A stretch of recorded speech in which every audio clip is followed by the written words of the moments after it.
সুপ্রভাত বন্ধুরা।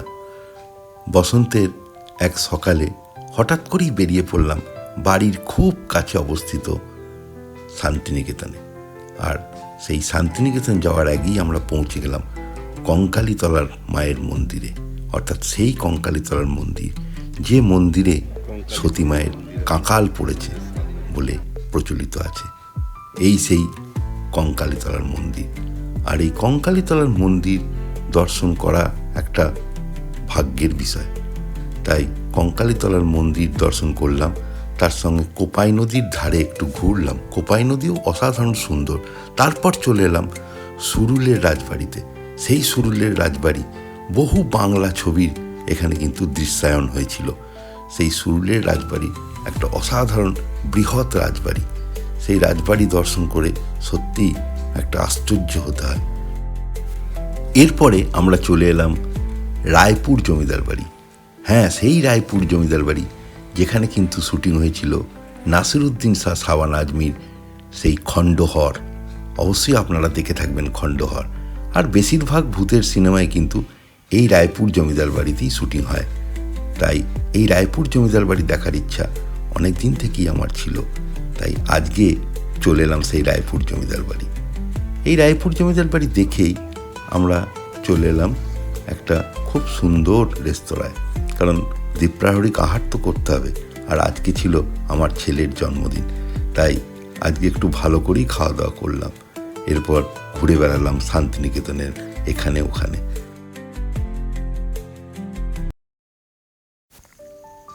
বাড়ি থেকে একটু সকাল সকালই বেরিয়ে পড়লাম। রাস্তায় কোথাও একটা ব্রেকফাস্ট করে নেব, কারণ যত দেরি হবে আমাদের যে জায়গাগুলো দেখবো আজকে, অর্থাৎ কঙ্কালীতলার মায়ের মন্দির, তারপর শান্তিনিকেতন এবং তার আশেপাশে আরও যদি কিছু দেখার থাকে, যেমন সুরুলের রাজবাড়ি যাওয়ার ইচ্ছা আছে, তো দেখা যাক কোথায় কতদূর যাওয়া যায়। তাই একটু তাড়াতাড়ি বেরিয়ে যাওয়াই ঠিক করলাম আজকে।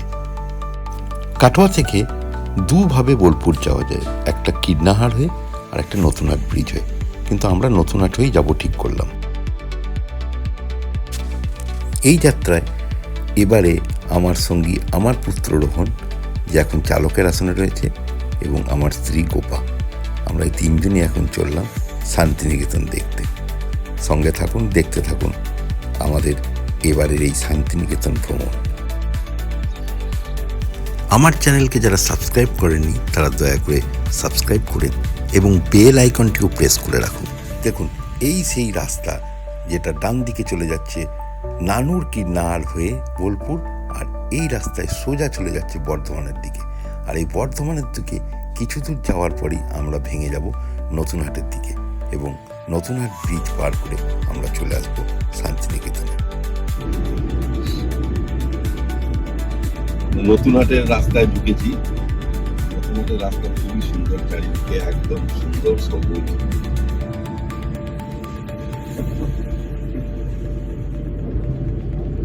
তাহলে কেমন কেমন লাগছে বলো? ভালোই লাগছে। চলো, দারুণ লাগছে। এবারে রোহন পাইলট, আমি এখন বসে আছি, ছবি তুলছি। একটু রিলিফ পাচ্ছ এবার? একটু রিলিফ পাচ্ছি। ভালোভাবে শিখে গেছে, তুমি এবার রিলিফ পাচ্ছ। এবার তুমিও শিখে নাও, আরো রিলিফ পাবো। তাহলে মাঝিক গ্রাম পেরিয়ে গেলাম।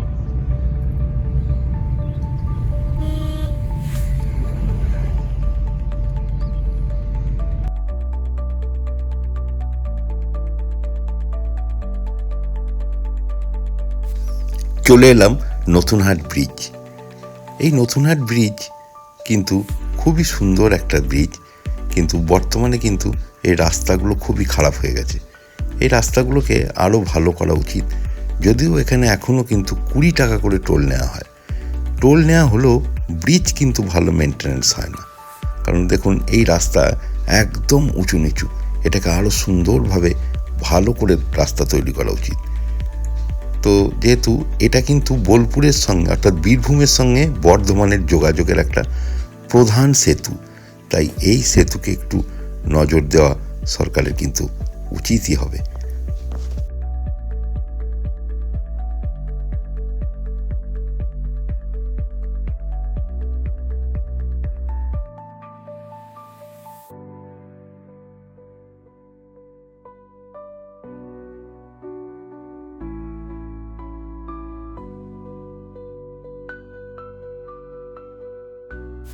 দেখুন, এই সামনের মোড় থেকে কিন্তু ডান দিকে চলে গেলেই চলে যাবেন কাঁদি বহরমপুর, আর সোজা চলে যাচ্ছে এটা বোলপুরের দিকে। এই রাস্তার পরিবেশ কিন্তু খুব সুন্দর।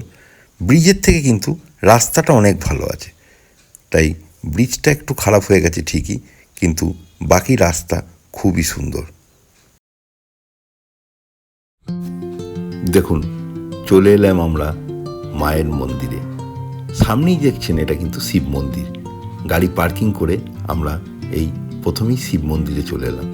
তো আমরা ঠিক করলাম আগে আমরা মায়ের দর্শন করে আসব, তারপর আমরা কিন্তু শিব মন্দিরে বাবার দর্শন করব।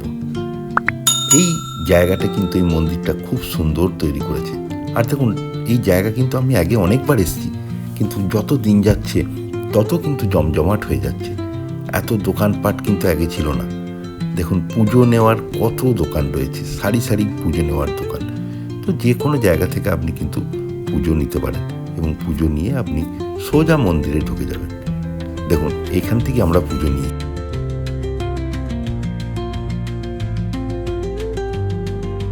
এখন কখন আছে? সন্ধ্যেবেলা নাকি? 6:30 আচ্ছা, বেশ বেশ, ঠিক। ওই এসে দেবো তো নাকি? এসে টাকা দেবো। এই জুতোটা খুলে চপ্পলগুলো এখানে খুলে যাও।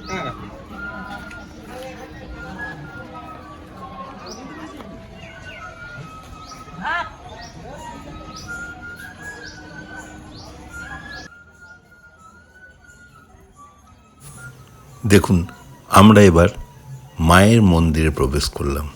একটা খুব সুন্দর পরিবেশের সৃষ্টি হয়েছিল। একটা বাঁশি বাজছে, বাঁশির করুণ সুরে মায়ের মন্দিরটাকে আরও ভালো লাগছিল।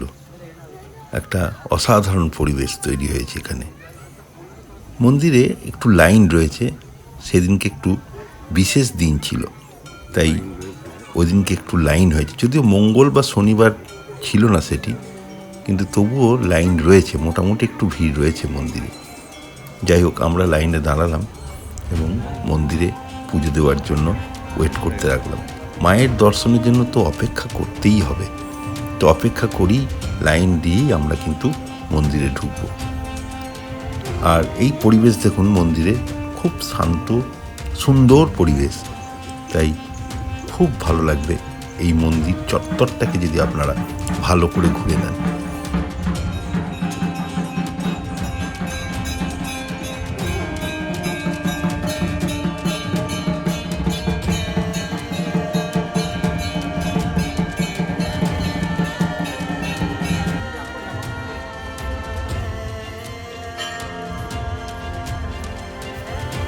শান্তিনিকেতন গিয়ে কঙ্কালীতলার দর্শন করেননি এমন মানুষ কিন্তু খুব কমই আছেন। বোলপুর স্টেশন থেকে মাত্র 7-8 কিলোমিটার দূরেই কিন্তু কোপাই নদীর তীরে অবস্থিত এই সুন্দর মন্দির। আর 51 পীঠের মধ্যে শেষ পীঠ হিসাবে এই মন্দির কিন্তু খ্যাত। কথিত আছে এখানে দেবী সতীর কাঁকাল বা কোমর পড়েছিল। এছাড়াও কঙ্কালীতলায় দেবী দেবগর্ভ হিসাবেও পূজিত হন। দেবীর কিন্তু কোনো বিগ্রহ এখানে নেই। দেখুন, এই যে ছবি, এই ছবি কিন্তু এখানে পূজিত হন, অর্থাৎ ছবিতেই আমরা এখানে মাকে পুজো করি। তবে এখানকার প্রধান আকর্ষণ কিন্তু মন্দিরের পাশেই যে ছোট্ট একটা পুকুর রয়েছে বাঁধানো, এবং যাকে কিন্তু সতীকুণ্ড নামে পরিচিত। এই সতীকুণ্ড কিন্তু আমি আপনাদের দেখাবো এরপরে। দেখুন, এইভাবে কঙ্কালীতলার মন্দিরের বাইরের দৃশ্য খুবই সুন্দর। এই জায়গাটা খুবই সুন্দর, অপূর্ব পরিবেশ তৈরি হয়েছে আজকে এই কঙ্কালীতলার মন্দিরে। কঙ্কালীতলা মন্দির, এখন মন্দিরের সামনে দেখুন কঙ্কালীতলার মন্দির।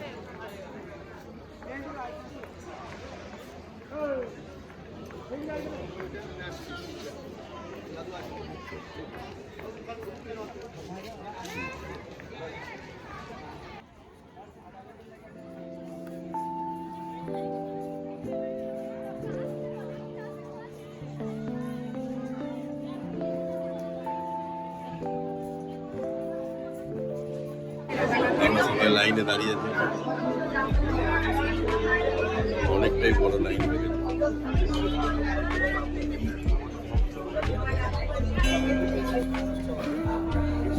পুজোর লাইন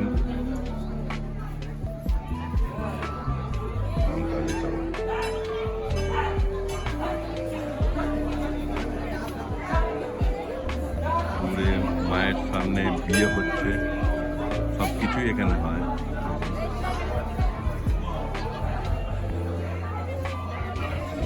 জয় মা। অবশেষে আমরা মায়ের মন্দিরের গর্ভ গিয়ে প্রবেশ করতে পারলাম। দেখুন, আমরা চলে এসেছি মায়ের মন্দিরের গর্ভগৃহে। অনেকক্ষণ লাইন দিয়ে দাঁড়ানোর পরে একদম মায়ের সামনে চলে এলাম। এখানে পুরোহিত মশাইরাও যথেষ্ট কোঅপারেটিভ এবং তারা নাম গোত্র জিজ্ঞেস করে কিন্তু আমাদের পুজো সম্পন্ন করে দিল। খুবই ভালো লাগলো এবং মন ভরে গেল মায়ের এই দর্শন এবং পুজো করে। জয় মা কঙ্কালী।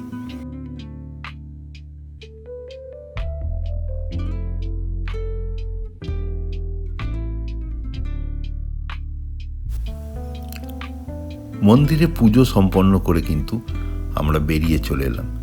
এবার আমরা মন্দিরকে প্রদক্ষিণ করব, এটা ঠিক করলাম। কারণ হিন্দু মত অনুযায়ী কোনো মন্দিরে দেবী দর্শন করার পর চারিদিকে কিন্তু প্রদক্ষিণ করতে হয়, তবেই কিন্তু মন্দির দর্শন সম্পূর্ণ হয়। আমরা মন্দিরকে প্রদক্ষিণ করলাম এবং প্রদক্ষিণ করতে করতে আমরা চলে এলাম সেই বিশেষ জায়গা, অর্থাৎ সেই দেবী কুণ্ড। দেখুন, লেখা আছে এখানে 51 পীঠের শেষ পীঠ এই কুণ্ড, এবং এই কুণ্ডর ঈশান কোণে রয়েছে দেবীর কাঁকাল, অর্থাৎ কোমরের অংশ। তাই এই কুণ্ড খুবই পবিত্র।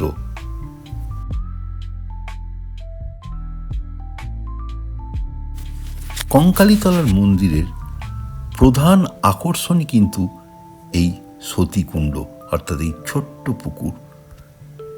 পুরাণ মতে সতীর কাঁকাল অর্থাৎ কোমরের অংশের অস্থি এখানে এসে পড়েছে এবং তার ফলেই কিন্তু এই কুণ্ড সৃষ্টি হয়েছে।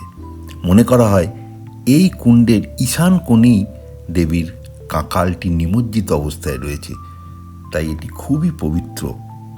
এবং এটাও জনশ্রুতি রয়েছে যে এই কুণ্ডের সঙ্গে 3টি সুড়ঙ্গ পথে কাশীর মণিকর্ণিকা ঘাটের সঙ্গে যুক্ত হয়েছে কঙ্কালীতলার এই পবিত্র কুণ্ড।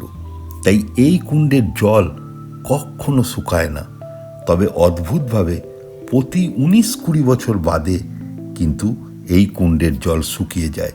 ঠিক সেই সময় কোনো এক অজ্ঞাত কারণে বন্ধ হয়ে যায় মণিকর্ণিকা ঘাটও, কিন্তু আবার পুজোর পরে রাতারাতি কুণ্ডের আবার জল ভরে যায়। তাই আজও কঙ্কালীতলার এই বিশেষ স্থান তন্ত্র সাধনার একটা পীঠস্থান হিসাবে পরিচিত।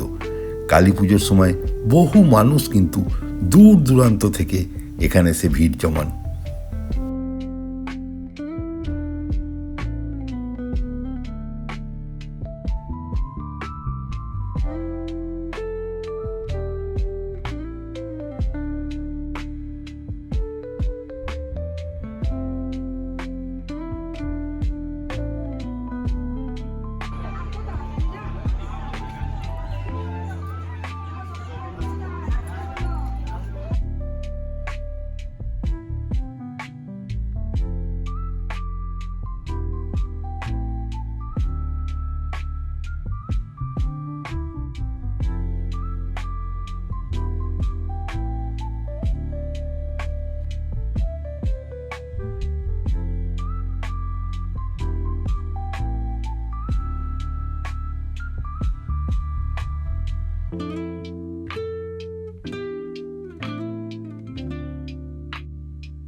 কঙ্কালীতলার মন্দির দর্শন শেষ করে আমরা চলে এলাম কোপাই নদীর ঘাটে।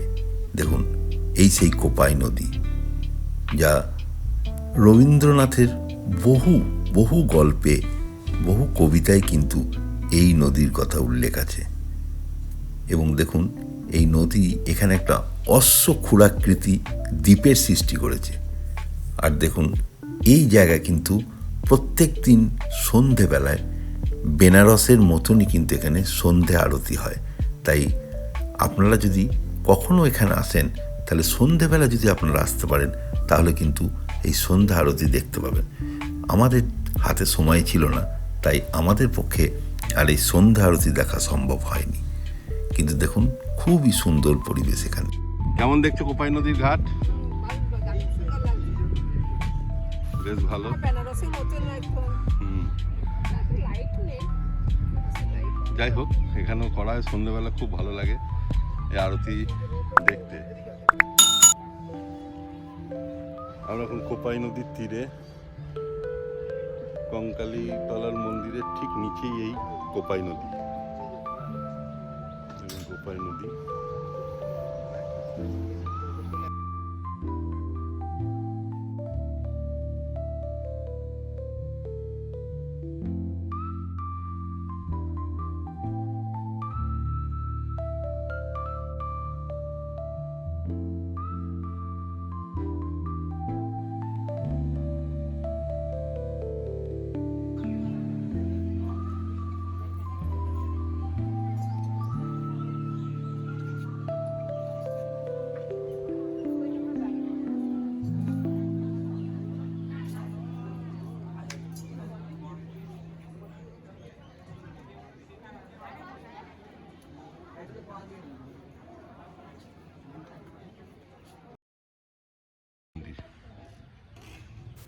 এবারে আমরা চলে এলাম মন্দিরের ঠিক পাশেই রয়েছে কাঞ্চীশ্বর মহাদেবের মন্দির।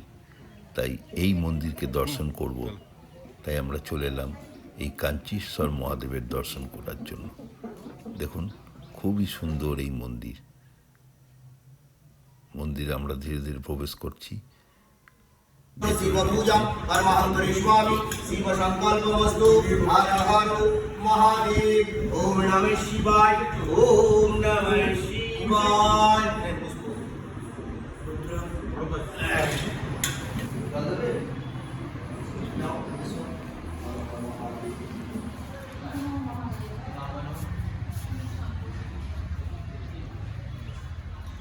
মন্দির, কাঞ্চীশ্বর শিব মন্দির।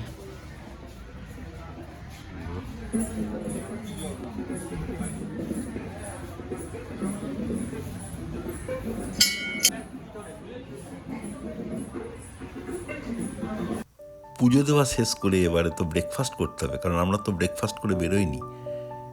অনেকটাই দেরি হয়ে গেল, প্রায় 11টা বেজে গেছে, তবু আমরা চলে এলাম এখানে ব্রেকফাস্ট করে। কেমন টেস্ট? ভালো তো তোমার? ভালো।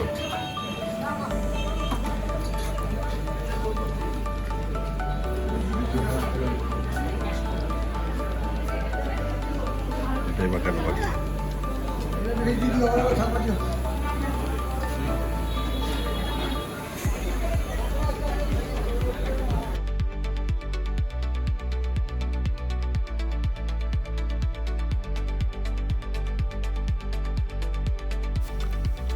কঙ্কালীতলার মন্দির দর্শন শেষ করে আমরা এবার এগিয়ে চললাম শান্তিনিকেতনের উদ্দেশ্যে। প্রথমেই চলে যাব শান্তিনিকেতন থেকে মাত্র 3 কিলোমিটার দূরে অবস্থিত সুরুল গ্রামে। সেখানে দেখে নেব সেখানকার রাজবাড়ি। আপাতত আমরা চললাম সোনাঝুরির হাটের পাশ দিয়ে।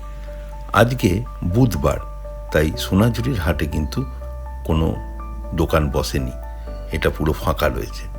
আর দেখুন এই রাস্তাটার বাঁ দিকে দেখুন এই ক্যানেল রয়েছে, আর ডান দিকে কিন্তু সোনাঝুরির হাট। দেখুন এইটাই সেই সোনাঝুরির হাট। আমরা এই রাস্তা দিয়ে সোজা চললাম। এই রাস্তা কিন্তু সোজা চলে যাবে শ্রীনিকেতনের দিকে, এবং সেখান থেকে ওই 2 কিলোমিটার মতো গেলেই কিন্তু আমরা পেয়ে যাব সুরুলের রাজবাড়ি।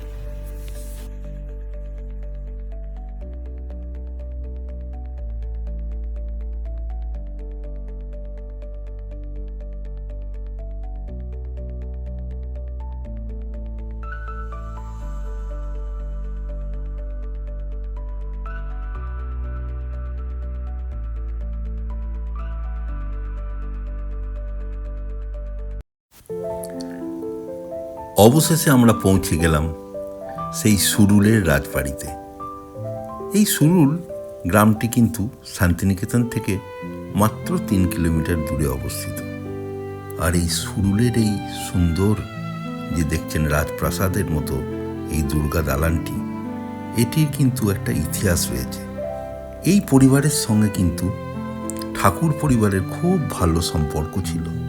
এমনকি এটা ভাবতে অবাক লাগে যে রবীন্দ্রনাথ এবং রথীন্দ্রনাথ ঠাকুর কিন্তু এখানে বেশ কিছুদিন ছিলেন, এবং রবীন্দ্রনাথ কিন্তু তার অনেক কবিতা গান হয়তো এই বাড়িতে থেকেই রচনা করেছেন। এটা ভাবতে আমাদের কীরকম যেন একটা শিহরণ হচ্ছিল। আর এই যে দেখুন এই বিরাট একটা পুজো বাড়ি, অর্থাৎ এই একটা রাজপ্রাসাদের মতো বাড়ি, এই বাড়িটি কিন্তু অষ্টাদশ শতকেই তৈরি করা হয়েছিল। আর এই বাড়িতে, এই পুজো বাড়িতে এই দুর্গা পুজোটি কিন্তু প্রায় 300 বছরের পুরনো। আসলে সরকার বাড়ি নামে এটি খ্যাত হলেও এই বাড়ির আদি পুরুষ ছিলেন বর্ধমানের বাসিন্দা।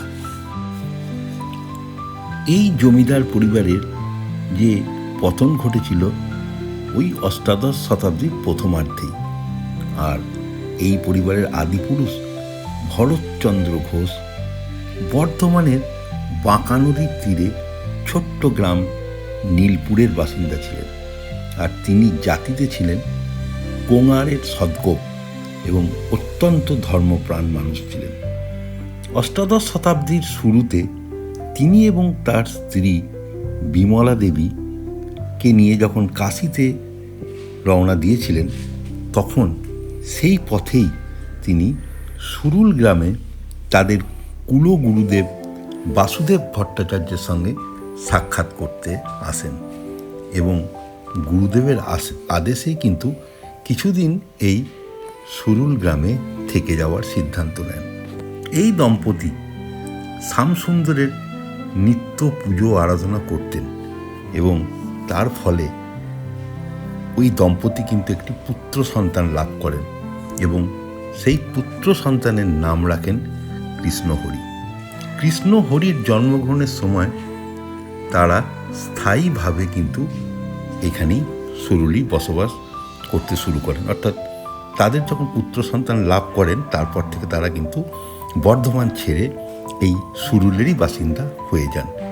কৃষ্ণহরি এই যে মন্দিরটি দেখছেন, এর ঠিক পিছনেই একটা টেরাকোটার পঞ্চরত্ন মন্দির রয়েছে।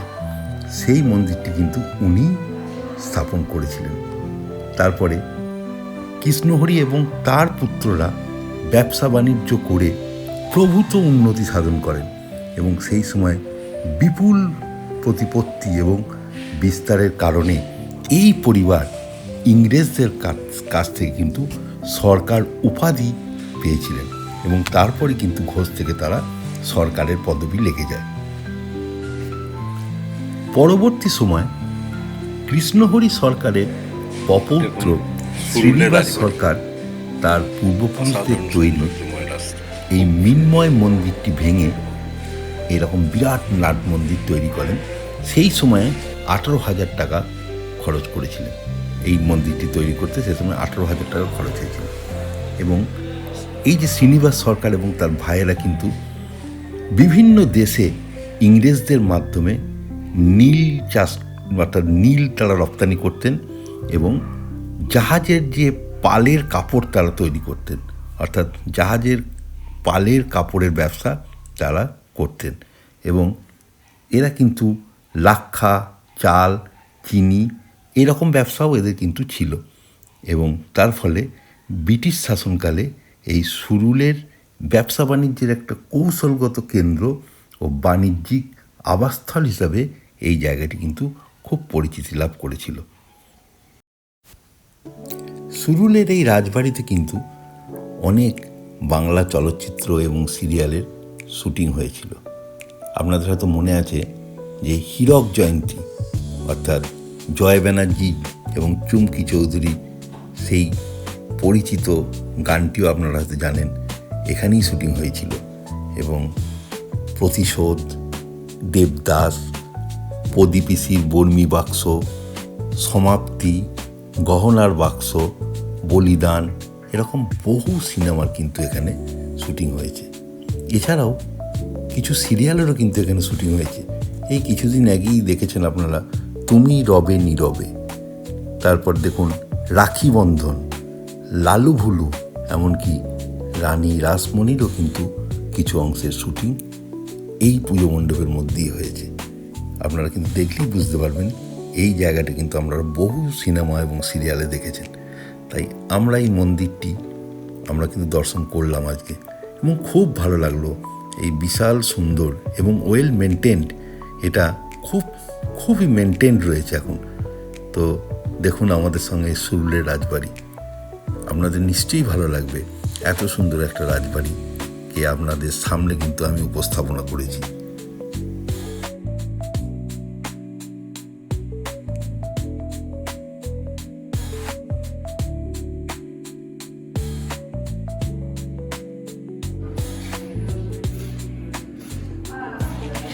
সুরুলের জমিদার বাড়ি কেমন দেখলে?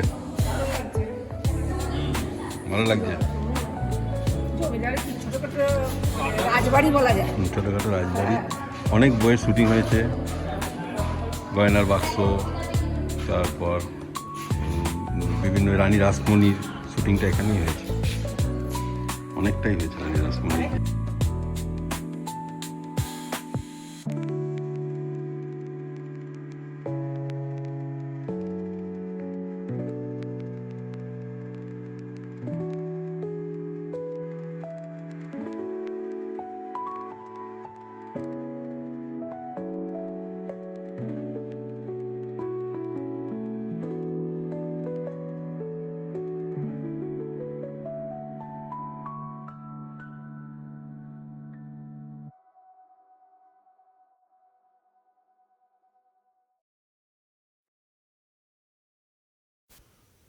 সুরুলের রাজবাড়ি থেকে বেরিয়ে রাজবাড়ির ঠিক পেছনেই দেখুন এই যে রয়েছে আরেকটি পূজা মণ্ডপ। এটা অ্যাকচুয়ালি ছোট তরফের পূজা মণ্ডপ। যেটা রাজবাড়ি দেখলেন ওটি বড় তরফের পূজা মণ্ডপ, আর এই রাজবাড়ির পেছনে এটি ছোট তরফের পূজা মণ্ডপ। আর দেখুন এইখানেই রয়েছে পঞ্চরত্ন মন্দির বাঁদিকে, এবং সামনে দেখুন দুটি জোড়া মন্দির, দেখুন জোড়া শিব মন্দির। এটা এই মন্দির এখন বন্ধ, মন্দিরে কিন্তু প্রবেশাধিকার নেই। তো আমরা বাইরে থেকে এই মন্দির দর্শন করলাম, ভালো লাগলো। এই মন্দিরের দর্শন করেও কিন্তু খুব ভালো লাগলো। দেখুন এই যে জায়গা, আর এই যে দেখুন এটি আরেকটি কিন্তু দুর্গা মন্দির, এবং এই দুর্গা মন্দিরে কিন্তু দুর্গাপুজো কিন্তু দুটো বাড়িতেই কিন্তু একই সঙ্গে হয়। আর এই পঞ্চরত্ন মন্দির, দেখুন এই মন্দির দেখে আমরা বেরিয়ে এলাম। এবার আমরা এই সুরুল রাজবাড়ি থেকে চলে যাব এখান থেকে খুবই কাছে আরেকটি পুরনো রাজবাড়ি, এবং সেই রাজবাড়িটা কিন্তু এত ওয়েল মেনটেন নয়, সেটা ধ্বংসাবশেষই বলতে পারেন। অর্থাৎ এই রাজবাড়িটির নাম হচ্ছে রায়পুরের রাজবাড়ি। এবার আমরা এখান থেকে এই সুরুল রাজবাড়ি থেকে আমরা যাব রায়পুরের রাজবাড়িতে। চলুন এবার আমাদের যাওয়া যাক রায়পুর রাজবাড়ি। দেখতে থাকুন, সঙ্গে থাকুন আমার চ্যানেল। দেখুন অবশেষে আমরা চলে এলাম সেই রায়পুর রাজবাড়ি। বোলপুর মানেই তো আমরা বুঝি সোনাঝুরির হাট, শিল্পী গ্রাম, খোয়াইয়ের পাড়, কঙ্কালীতলার মন্দির, এগুলিই আমরা সাধারণত দেখি। তবে এগুলি ছাড়াও বোলপুরে রয়েছে এক বিশাল রাজবাড়ি, যেটা রায়পুর রাজবাড়ি। রাজবাড়ি বললে ভুল হবে, রাজবাড়ির ধ্বংসাবশেষ এখন অবশিষ্ট রয়েছে। দেখুন এই হচ্ছে সেই রাজবাড়ির প্রবেশ পথ।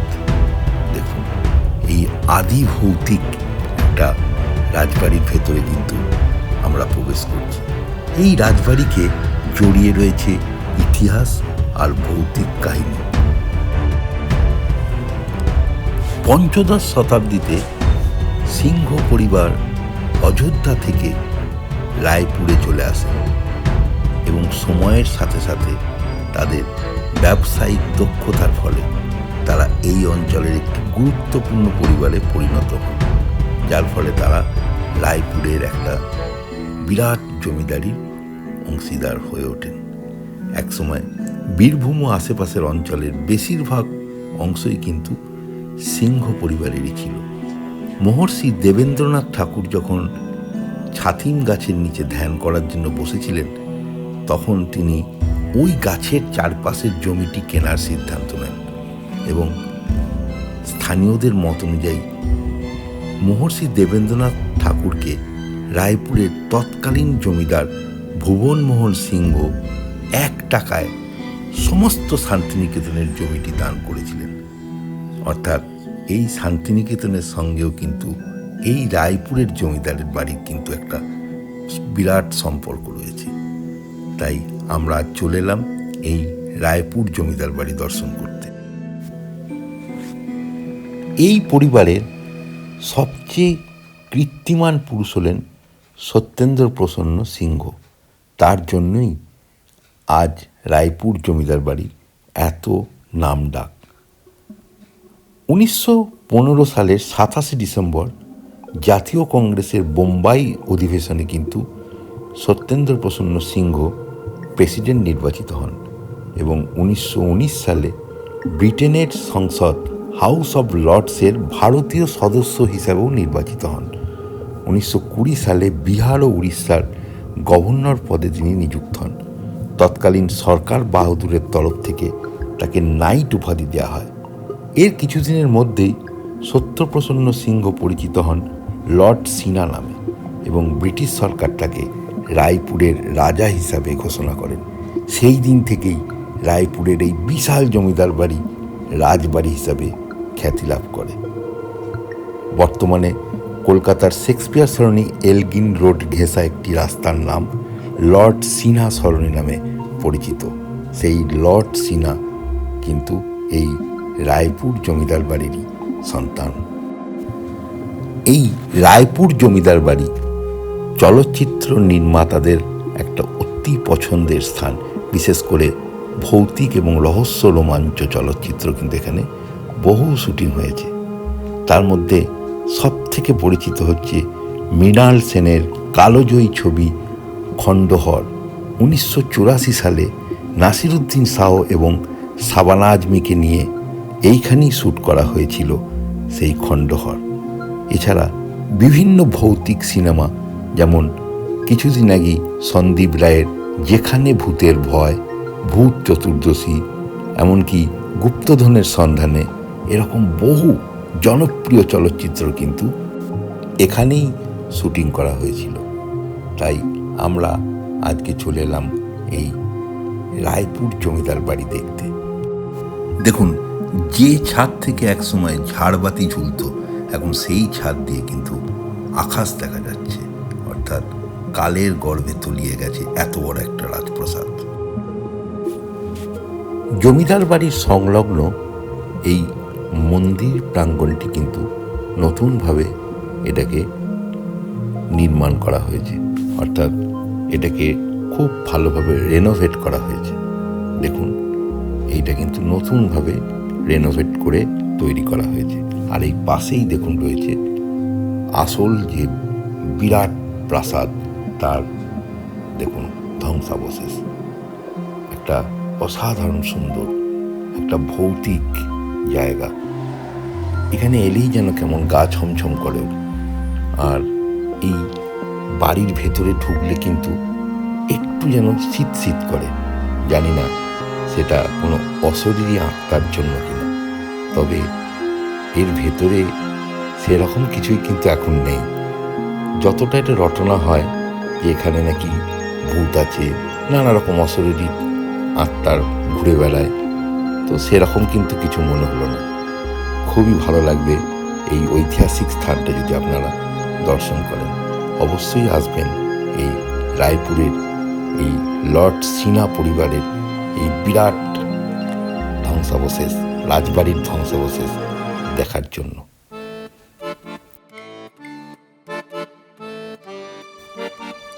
রাজবাড়ি তো অনেক দেখা হলো, ভৌতিক রাজবাড়িও দেখা হলো, কিন্তু তাই বললে তো পেট মানবে না, অর্থাৎ পেটে এতক্ষণে আমাদের ছুঁচোয় ডন দিচ্ছে।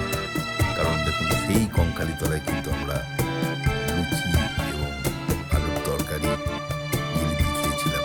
তারপর এখন প্রায় 3টে বাজতে চলল, তাই আমরা এখন সোজা চললাম শ্রীনিকেতনের দিকে।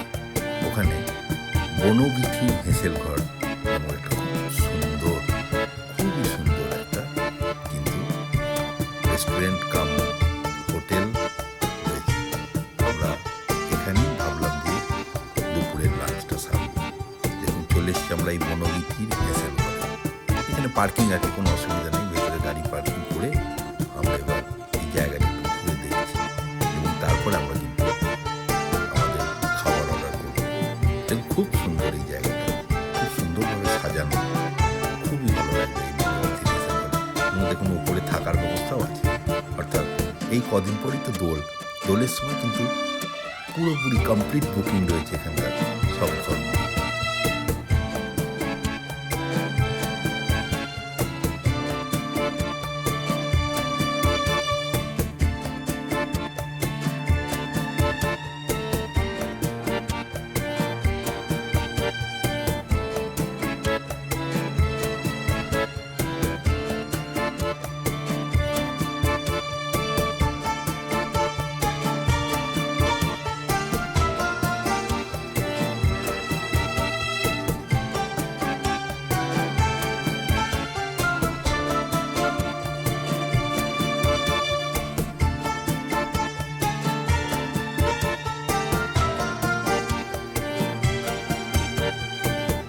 ডিম ভাজা, আলু পোস্ত, ফুলকপির তরকারি, ডাল, চাটনি, পায়েস, দই, পোস্তর বড়া, মাটন, কচি পাটার ঝোল।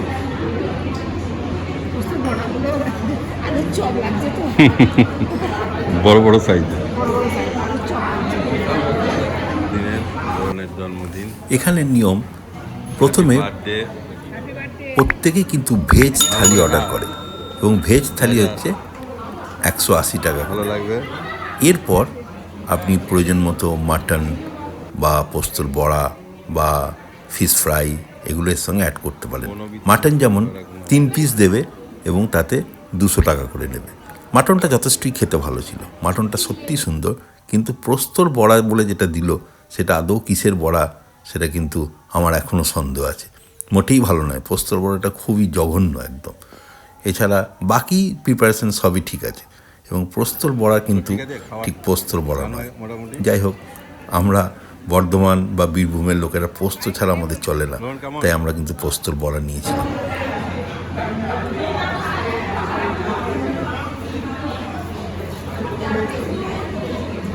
তিনটে ভাজা দিয়েছে, ফুলকপি দিয়েছে, চারটে ভাজা, আমার ভাজা দিয়ে 4টে ভাজা, ফুলকপি, আলু পোস্ত, চাটনি, ভাত, চপ, পায়েস।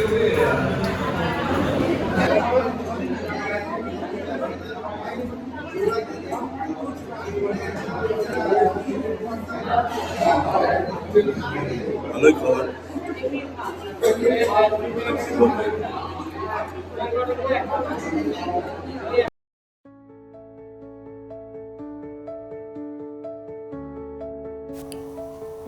অবশেষে খাওয়া শেষ হয়ে গেল এবং অটোমেটিকলি পেট ঠান্ডা হয়ে গেল। এবার তো আমাদের ফেরার পালা। তো এখান থেকে আমরা এখন যাব শ্রীনিকেতন এবং শ্রীনিকেতন হয়ে আমরা চলে যাব আমাদের পিসির বাড়ি, অর্থাৎ বোলপুরের উকিলপটিতে, এবং সেখানে পিসিমার সঙ্গে দেখা করে আমরা আবার ফিরে আসব কাটোয়াতে।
চলে এলাম এবার আমার পিসিমার বাড়িতে। পিসিমার বাড়ি বোলপুরের উকিলপটিতে। বহুবার এসেছি এখানে, কিন্তু যতবারই আসি আমাদের কিন্তু এখানে খুবই ভালো লাগে। তাই বোলপুর বা শান্তিনিকেতন বেড়াতে এলে অবশ্যই আমরা কিন্তু পিসিমার বাড়িতে আসি।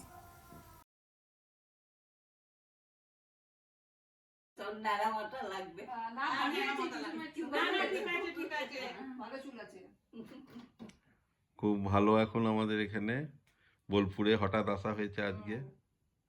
যাই হোক, হ্যাঁ বিকাল থেকে দারুণ মজা হলো। মজা থাকতে বলছি, থাকা হচ্ছে না, মজা। আজকে দিনটা থেকে যাও, কালকে সকালে যাও। হ্যাঁ আবার আসবো, শিওর আসবো। না বাপি তো বহুত আসছে আমি তো আসি মাঝে মাঝে, এদের সবাইকে নিয়েও আসি। পিসিমার বাড়িতে খুব আনন্দ করলাম এবং একটা বিকাল খুব ভালোভাবে কাটলো। তাই যতবারই আসি বোলপুর কিন্তু আমার কাছে কখনো পুরনো হয় না। ছোট থেকেই কিন্তু বোলপুর আসছি, শান্তিনিকেতন আসছি, এবং বোলপুরের রাস্তাঘাট, শান্তিনিকেতনের রাস্তাঘাট সব আমার অতি পরিচিত। তাই বোলপুরের একটা আলাদা আকর্ষণ আমার কাছে সব সময়ই থাকে। আজকের আমাদের এই ব্লগের আমরা চলে এসেছি প্রায় অন্তিম লগ্নে। তাই আজকে আমার ব্লগটা এখানেই শেষ করছি। আবার দেখা হবে আবার কোনো নতুন ব্লগে।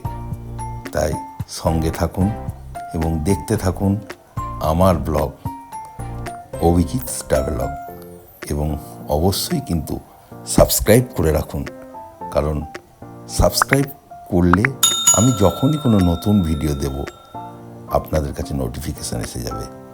তাই সঙ্গে থাকুন, দেখতে থাকুন আমার এই চ্যানেল অভিজিৎ ট্রাভেলগ। অর্থাৎ আপনারা দেখে সাবস্ক্রাইব করলে এবং একটু কমেন্টে কিছু লিখলে তবেই তো আমি আবার নতুন ব্লগ বানাবার সাহস পাবো। তাই সঙ্গে থাকুন, দেখতে থাকুন আমার এই চ্যানেল অভিজিৎ ট্রাভেলগ।